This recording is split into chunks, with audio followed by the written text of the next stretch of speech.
Kita awali informasi pertama, pemirsa. Aksi unjuk rasa ratusan warga di kantor Bupati Subang, Jawa Barat ini berlangsung ricuh. Ya, dalam aksinya massa menuntut kepala desa turun dari jabatannya setelah tertangkap basah. Ini warga menginap di rumah wanita yang bukan istrinya.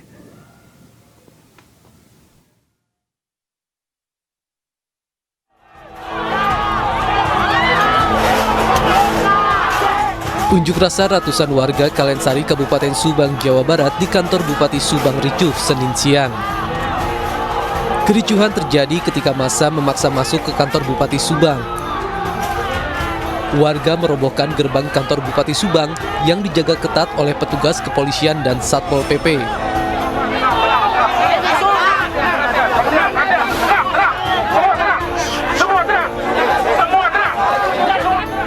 Unjuk rasa dilakukan karena warga kesal dengan ulah kepala desa Kalensari yang sering menginap di rumah seorang wanita yang bukan istrinya.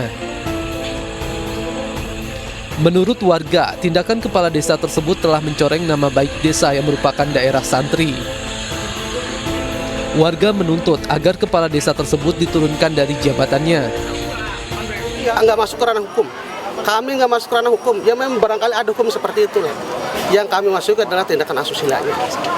Dan ini adalah sebuah perbuatan kemungkaran. Dan kemungkaran harus kita hentikan. Apalagi dilakukan sebagai public figure. Yang kami khawatir, karena jadi budaya. Kalau sudah jadi budaya, apa yang terjadi nanti? Warga membubarkan diri setelah diterima oleh perwakilan Bupati Subang. Namun warga akan kembali berunjuk rasa jika tuntutannya tidak dipenuhi. Dari Subang, Jawa Barat, Yudi Heriawan Juanda, iNews melaporkan.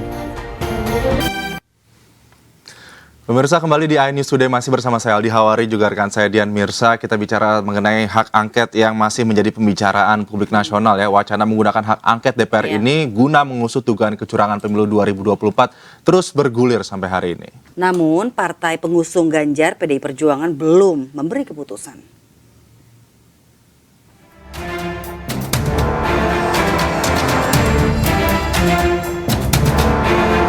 Penggunaan hak angket di DPR untuk mengungkap dugaan kecurangan pemilu 2024 terus mengemuka. Rencana ini mulanya didorong oleh calon presiden nomor urut 3 Ganjar Pranowo yang merupakan kader PDI Perjuangan. Bak gayung bersambut, dalam kekecewaan yang sama di tengah hasil quick count, kubu Anies Muhaimin pun menghendaki hal serupa. Kedua kubu mencium dugaan kecurangan yang terstruktur, sistematis, dan masif di pemilu 2024. Sekretaris Jenderal Partai Perindo Ahmad Rafiq meminta agar anggota DPR menggunakan hak angket untuk mencari fakta terkait pemilu 2024, sekaligus menyikapi permasalahan sistem informasi rekapitulasi Sirekap. Dengan masih adanya permasalahan pada pemilu 2024, pihaknya mengajukan pemilu ulang. Ya, kan hak angket nanti kan akan membuktikan berbagai macam fakta-fakta yang ada, dan ketika itu ditemukan oleh DPR bahwa ini ada kesalahan yang sifatnya TMS, maka secara otomatis pemilu akan diulang. Sementara pakar politik sekaligus pendiri Polmark EF Saifullah Fatah mengusulkan DPR membentuk panitia khusus Pilpres 2024 untuk mengusut kejanggalan yang terjadi. Sekarang ini menjadi sangat perlu untuk dibentuk Pansus Pilpres 2024. Pansus ini kan ada aturannya. Dan dengan membentuk Pansus, maka kemudian ada kerangka waktu tertentu yang di dalamnya Pansus bekerja dengan melibatkan semua stakeholders. Jadi semua stakeholders yang terkait dengan penyelenggaraan pemilu bisa dipanggil. Hak angket adalah salah satu hak yang dimiliki DPR untuk menyelidiki pelaksanaan undang-undang atau kebijakan pemerintah yang menyangkut hal penting, strategis, dan berdampak besar bagi bangsa, negara, dan rakyat. Meski hak angket tak bisa serta-merta mengubah hasil pemilu, namun hak angket diharapkan bakal membuktikan adanya praktik lancung dalam pemilu. Mengacu pada Undang-Undang Nomor 17 Tahun 2014 tentang MD3, hak angket harus diusulkan paling sedikit oleh 25 anggota DPR dan lebih dari satu fraksi. Hak angket soal kecurangan pemilu harus diperjelas tujuannya, jangan sekedar alat tawar politik. Dan yang menjadi catatan hingga kini, kecil kemungkinan bisa mengubah hasil pemilu yang proses rekapitulasi perhitungan suara nasionalnya sudah berlangsung di atas 60%. Dari Jakarta, Ismalia, Rizky Iqbal, Andri Setiawan, dan Irian Syahwahyudi, iNews melaporkan. Ya, pemirsa, hari ini DPR RI akan menggelar rapat paripurna pembukaan masa persidangan 4 tahun sidang 2023-2024. Dan rapat hari ini merupakan paripurna DPR yang pertama pasca pemilu 2024. Dan untuk mengetahui situasi terkini terkait rapat paripurna, sudah ada rekan kami Esra Ambarita di gedung Nusantara DPR RI Jakarta. Selamat pagi Esra, silahkan dengan laporan Anda. Ya, selamat pagi Dian, Aldi dan juga pemirsa. Betul bahwa hari ini akan digelar sidang paripurna masa sidang keempat tahun 2024, yang mana ini perdana digelar setelah pasca pemilu 2024. Kalau kami dapatkan informasinya, hari ini akan ada 2 agenda sidang, yakni berkenaan dengan kita akan mendengarkan pidato Ketua DPR Puan Maharani, kemudian yang kedua adalah pelantikan pengganti antar waktu anggota DPR RI dan MPR RI sisa masa jabatan 2019-2024. Kalau kita lihat bersama bahwa saat ini persidangan ataupun sidang paripurna masih dalam proses persiapan, beberapa anggota yang sudah hadir, dan kita akan tunggu bersama bagaimana nanti jalannya persidangan ini. Namun satu hal yang cukup menarik pemirsa, bahwa belakangan ini terkait bahwa dari DPR sudah melakukan masa reses kurang lebih selama 1 bulan, yakni dari Februari kemarin hingga di bulan Maret, dan nanti kemungkinan besar bahwa hasil reses akan dibawa ke sidang paripurna ini. Kemudian yang berkaitan dengan hasil reses ataupun masa reses, maksud kami ini terkait hak angket yang ramai diperbincangkan di ruang publik. Kita ketahui bersama bahwa hak angket merupakan hak istimewa yang dimiliki DPR, yakni untuk menyelidiki terkait undang-undang ataupun kebijakan yang berkaitan dengan berbangsa dan bernegara.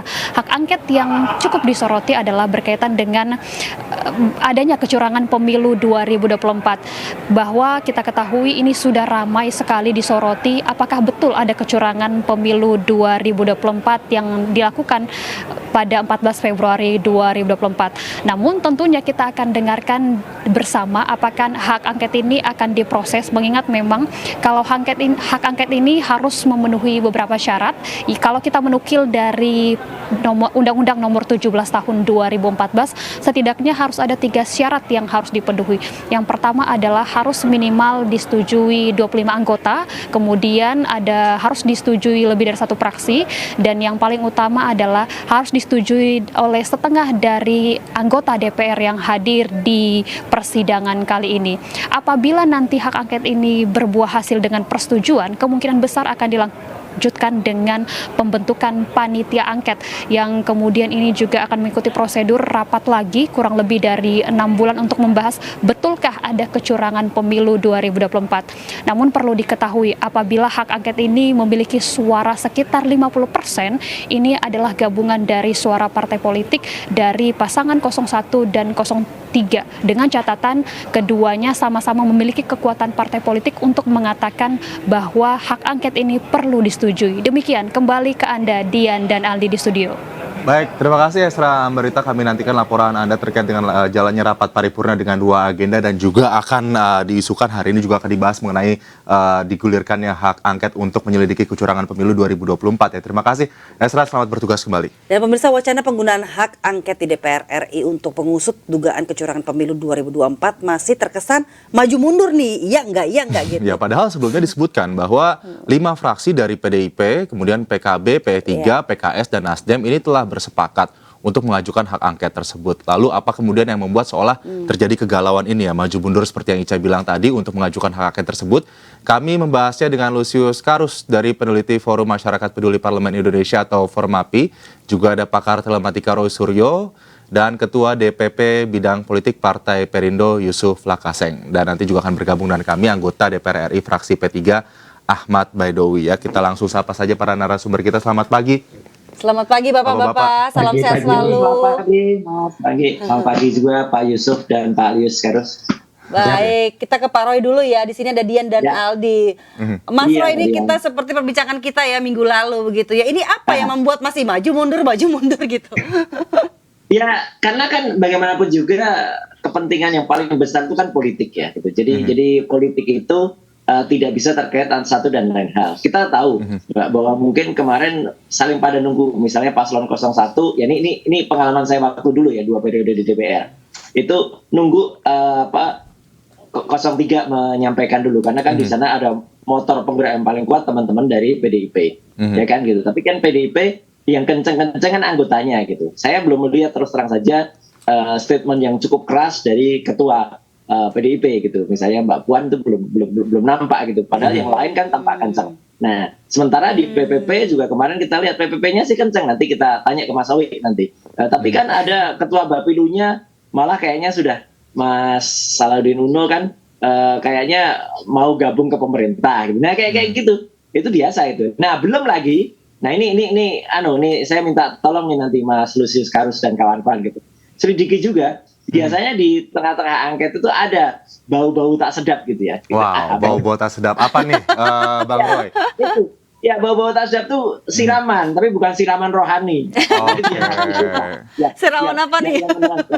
Iya, nah, kepentingan saya begini ya. Saya kemarin sempat dikontak oleh beberapa teman-teman yang ada dalam. Apakah bisa temuan teknis, ini hubungannya saya dengan teknis ya. Apakah bisa temuan teknis soal pelanggaran Sirekap itu kemarin dimanfaatkan? Saya bilang silakan, go on gitu ya. Gitu, kemarin sudah ada satu kelompok yang memanfaatkan, yaitu PPDI. Nah, terus ada juga teman-teman komunikasi dari teman-teman 01, silakan. Gitu. Kalau menurut saya yang saya lakukan kemarin kan memang ya, Mas Anggi dan Badian. Kemarin itu kan untuk siapa saja. Jadi saya kan tidak tergabung dalam satu partai politik, saya juga independen, saya juga tidak terafiliasi dengan satu paslon tertentu. Kalau bermanfaat, ya dimanfaat. Tapi lagi-lagi angket itu meskipun tadi Mbak Dian udah nyebutin syaratnya, reporter kita di lapangan, syaratnya kayaknya sederhana kan, hanya 25 plus. Tapi nampaknya kan Bang Roy juga pernah duduk di kursi DPR, pernah menjabat sebagai menteri juga gitu. Pasti punya sedikit pandangan terkait bagaimana kemudian. Nanti pada saat pengambilan keputusan itu rame itu. Nanti karena yang dihitung adalah hitung kepala. Siapa yang hadir nanti suruh berdiri, nanti setuju apa enggak lah. Nanti kalau separuh kurang nggak jadi angkatnya. Nah, ramenya di itulah. Apakah siraman rohani tadi itu ya, rohani publik kemudian. Baik, ini terkait dengan temuan-temuan yang kemudian mendukung untuk digulirkannya hak angket. Ini sudah ada Bang Lusius, ada Bang Yusuf Lakasya juga. Saya ke Bang Lusius dulu deh. Bang Lusius, apakah dari penelitian Anda, pengamatan Anda di lapangan itu sudah cukup bukti kemudian untuk menggulirkan hak angket sehingga nantinya rapat paripurna ini juga para anggotanya setuju gitu untuk digulirkan?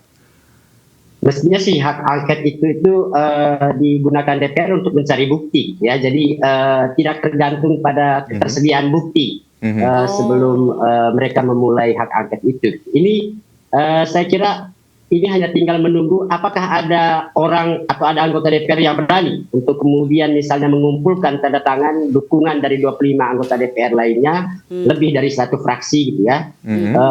Hak angket ini bisa berjalan. Jadi sesederhana itu misalnya. Jadi kalau kita hari ini belum melihat ada gerakan yang cukup berarti di DPR, itu artinya memang belum ada anggota DPR yang berani, belum ada fraksi yang berani untuk kemudian mewujud nyatakan impian Mas Ganjar itu untuk membongkar kecurangan pemilu 2024 dengan menggunakan hak angket DPR. Jadi hak angket itu nanti itu baru mengumpulkan bukti. Itulah tools nanti akan digunakan untuk membuktikan ya. Tapi dorongan dari publik apakah sudah cukup besar agar kemudian ini kan suara DPR, suara rakyat gitu. Apakah sudah cukup besar menurut Anda untuk menggulirkan hak angket ini? Ya, kalau soal dorongan rakyat sih sejauh kita melihat di media sosial, media massa gitu ya, dorongan itu sudah sangat kuat. Ada berbagai macam gerakan dari masyarakat sipil yang berusaha untuk memastikan atau mendukung gerakan atau langkah DPR menggunakan hak angket itu. Hanya itu dia seperti gayung tidak bersambut gitu ya, dorongan di publik itu sudah cukup kuat. Tapi respon dari DPR sendiri itu tidak terlihat cukup signifikan gitu ya. Yang kemudian terlihat itu hanya komentar mereka di media sosial. Padahal hak angket itu tidak berjalan hanya kalau mereka kemudian cerewet di media gitu ya. Hak angket itu hanya bisa berjalan kalau ada 25 orang minimal anggota DPR yang membubuhkan tanda tangan untuk mendorong hak angket lebih dari satu fraksi. Itu syarat yang ditetapkan oleh undang-undang. Jadi saya kira tinggal kemudian apakah ada anggota DPR yang mau mewujudkan syarat dasar itu. Selanjutnya hak angket ini bisa digulirkan kalau DPR akhirnya mendukung, ya. Baik, kita ke Mas Yusuf Lakaseng. Ini Mas, sejauh ini bagaimana temuan dari tim Anda sendiri? Apakah sudah banyak bukti yang sudah dilengkapi? Dan kalau memang kita tentunya berharap ya hak angket ini bergulir kalau memang ada dugaan kecurangan seperti itu. Tapi kalau misalnya hak angket ini batal nih, apa kira-kira ada aksi lain nih? Mas Yusuf? Ya, Ya. saya kira angket ini satu mekanisme yang memang harus ditempuh karena kecurangan pemilunya ini sudah luar biasa. Ini mulai dari perencanaan, pelaksanaan, dan ini dilakukan oleh nyaris sempurna oleh semua lembaga, yang mulai dari MK, ya, mulai dari kemudian politisasi bansos, mobilisasi kepala desa. Apalagi bahkan rakyatnya diancam tidak akan menerima bansos lagi kalau tidak pilih pasangan tertentu. Kemudian bahkan KPU-nya, Bawaslu-nya lumpuh sampai Sirekap. Menurut saya kalau ini berjalan pasti akan mengguncang politik kita. Akan ada temuan besar bahwa memang ini adalah kecurangan yang bukan hanya TSM, tapi ada kejahatan yang terencana yang dilakukan di dalam itu. Nah, karena ini, maka menurut saya ini adalah partai-partai yang sekarang PDIP, Nasdem, PKB, PKS, dan P3, ini harus membuktikan depan rakyat.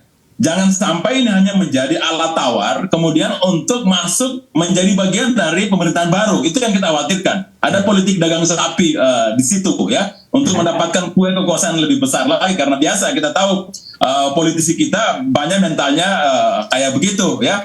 Apapun integritasnya, kalau kemudian ada tawaran kekuasaan dan uang yang besar di situ, runtuh semua tuh. Apakah ini yang sorry saya potong Bang Yusuf, apakah ini kemudian yang Anda maksud dengan mungkin bisa kita relate dengan tadi pernyataan Bang Roy Suryo gitu. Ini dalam tanda kutip siraman gitu.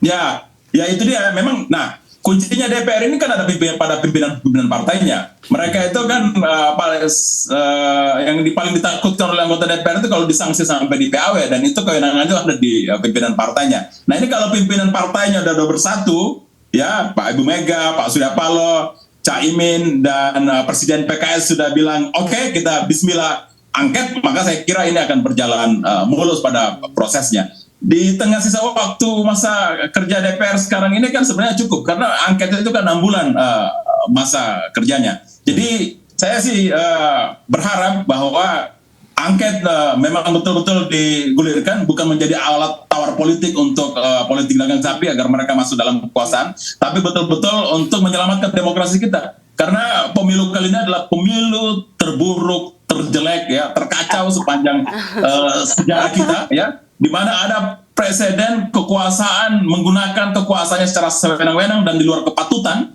untuk membangun dinastinya, untuk membangun koncoisme politiknya.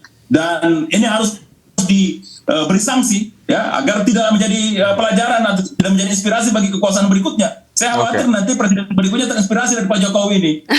Ya. Yang paling, ya baik. Ya, ini yang paling penting adalah kita ingin membuktikan bahwa ada tidaknya kecurangan ya dalam pemilu 2024. Itu yang paling penting agar masyarakat bisa tahu apa yang sebetulnya terjadi begitu dengan hasil sirekap yang berbeda, penggelembungan dugaan penggelembungan suara dan lain-lain. Baik. Dan 2000 selanjutnya gitu ya. Betul. Terima kasih Bang Yusuf ke Bang Roy Suryo. Bang Roy Suryo tadi bagaimana ya? Apakah kemudian ini tadi kan juga saya ingin memfollow up lagi terkait dengan siraman itu gitu. Apakah pernyataan tersebut itu berdasarkan dengan apa ya? Apa ada bukti-bukti yang pernah terlihat begitu dalam penyelenggaraan ini? Susah, Mas. Namanya saja maaf nih. Sekali ini maaf ya, ya, kayak orang buang angin gitu. Nah, gitu loh. Ada buang angin tuh ada, baunya ada. Tapi mau dicari siapa anunya pasti susah. Dan sekarang kan dengan adanya quote and quote ya, yang tadi dikhawatirkan oleh Pak Yusuf ya, saya setuju itu ada politik dagang sapi itu. Saya juga menengarai atau mencurigai ketika tidak pada garang berbicara, tidak kemudian lantang berbicara. Memang sangat benar dikhawatirkan bisa begitu, gitu loh. Karena apa? Karena kalau harusnya kan mereka teriak kenceng, karena kan mereka yang berkepentingan Kalau orang-orang kayak saya itu kan tidak punya kepentingan apa-apa gitu ya. Kan orang-orang yang di dalam itu kan yang berkepentingan partainya masuk atau enggak, atau apa capres dan cawapresnya masuk apa enggak. Sebenarnya kan kalau hitung-hitungan, kita itu kan misalnya PDIP tambah PPP di sisi sebelah 03, kemudian di sisi 01 itu kan ada PKS, ada juga PKB. Itu kan sebenarnya juga sudah merupakan satu kekuatan yang kalau digabungkan itu kan udah angkanya lebih naik. Cuman kan nanti kita lihat aja nanti bersama-sama. Apakah dari mereka satu lantang bersuara, yang kedua ketika pengambilan keputusan itu ramai banget itu. Apakah dari mereka memaksakan tidak untuk bisa hadir di ruangan? Karena kalau benar-benar memaksakan hadir, nah itu saya salut kepada mereka, kompak dan mereka perhitungan kepala kan tidak bisa kemudian hak angket kehadirannya hanya diwakili oleh Zoom. Kan sekarang DPR tuh kadang-kadang kadar hadir pakai Zoom, Mbak Dian. kayak pembentukan undang-undang IKN tuh kan yang hadir cuma sekitar 80 orang. Iya, gitu. kurang kuat begitu ya, Mas Roy. 5 katanya pakai Zoom. Gitu. Iya, Mas Roy, Mas Lusius dan juga Mas Yusuf, kita potong dulu sebentar ya. Kita lihat dulu suasana dan juga rapat di DPR RI saat ini. Kita akan kembali lagi. Ya, kita sama-sama lihat.